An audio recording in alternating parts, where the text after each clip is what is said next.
Let's get back to casinos and gaming now. You know, it might be an unfair stereotype pushed by any number of Hollywood movies, but something that's been associated with casinos in the past is money laundering. Of course, the casinos do work very hard these days to combat that, but in the wider economy across Asia and beyond, it is an issue authorities are struggling to cope with. A staggering $1 trillion, in fact, is laundered worldwide.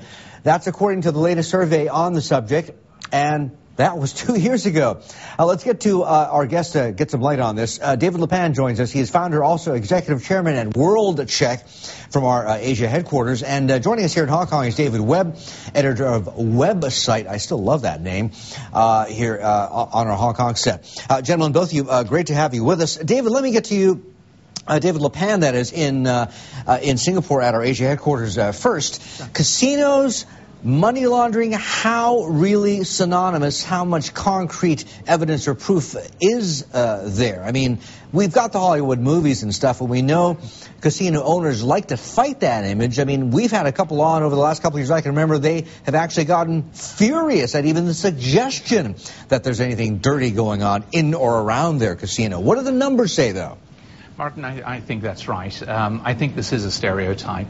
I think these are images that the broader population and perhaps even the Hollywood studios have of casinos back in the 50s and 60s, perhaps the early days of Vegas.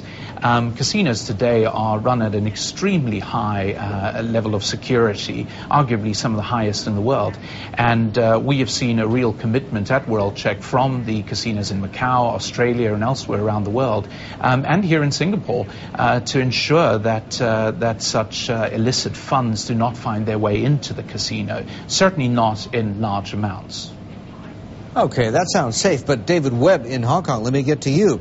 You know, in the case of Singapore's two mega casinos, I can't name names, but I have had U.S. Embassy officials privately voice concern about the issue of money laundering with regard to the two new casinos in Singapore. And this is a very new phenomenon for super clean Singapore, much less over in Macau, next to China, with the gangs, the corruption, the triads.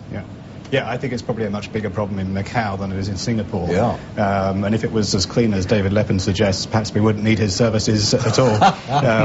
The reality is that there's two big reasons to launder money through Macau. One is traditional reasons of dirty money from corruption and so on. Second reason is capital controls in the mainland make it hard for people to get clean money out as well.